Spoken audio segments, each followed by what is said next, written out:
Our next speaker is Bart Sbeghen. Is that the right way to pronounce it? Bart is an urban designer specialising in active transport planning and facility design. He currently works at Bicycle Network Victoria on the planning... Excuse me, I'm double tasking here. On the planning checklist for cycling and on the good design guides.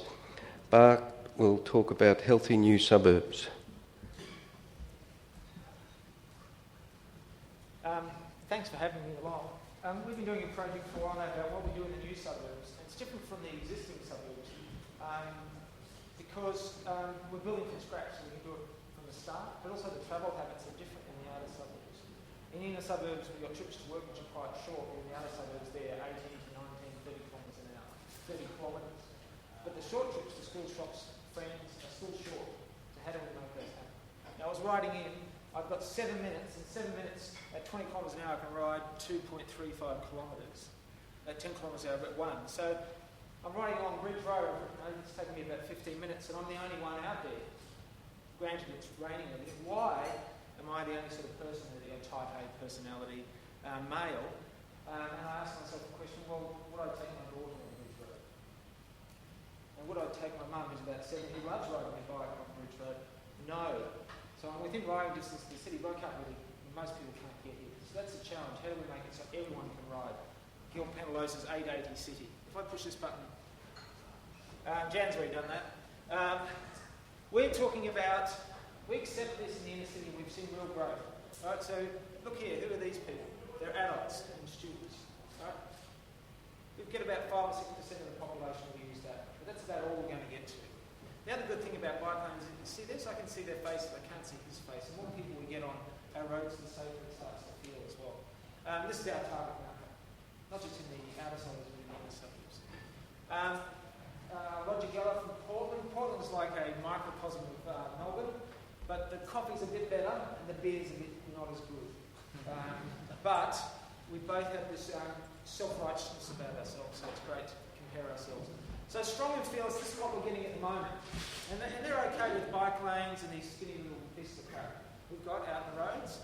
Enthusiast and confident, so as you get a bit more separation, you get more audience, more people. So you're getting almost 8% of the population will start to use it when we get things like Albert Street and separate lanes up on Queensbury Street.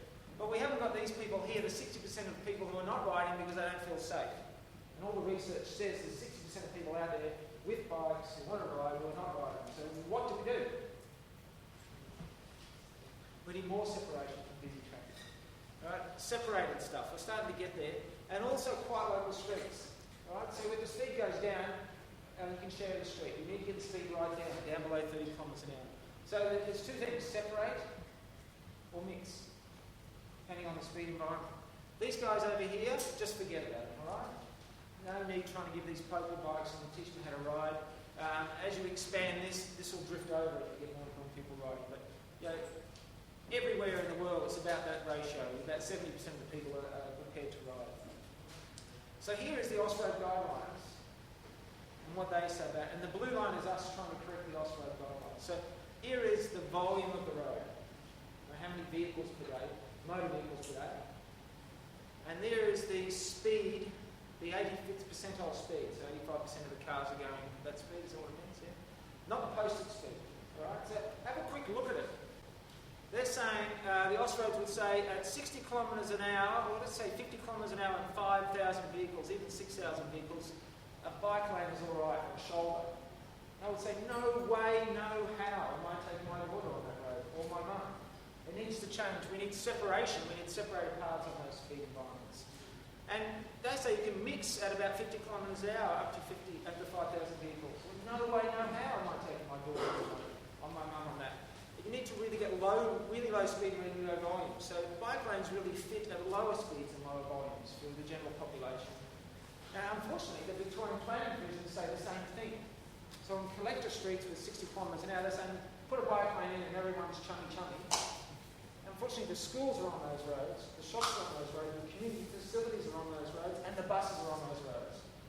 So it's not going to work. We need separated paths. The planning laws need to change. All right? And that means all new developments will be developed so everyone can ride. The other questions like compactness, access to public transport for those longer trips to work, enforcement, education, encouragement, all those things that go once you've got the facilities can come later. But you need to get that basic life support system for bikes for it to happen in the new suburbs. And what are you going to do with all the old suburbs that have nothing for bikes and we need to squeeze in bike lanes? We need a budget for retrofitting. So it's new and retrofitting. We need a lot more money from the state government to be able to retrofit our existing suburbs where the distances are quite right to adapt the speed environment and the separation. And I think that's it. Bonus points? And you get bonus points.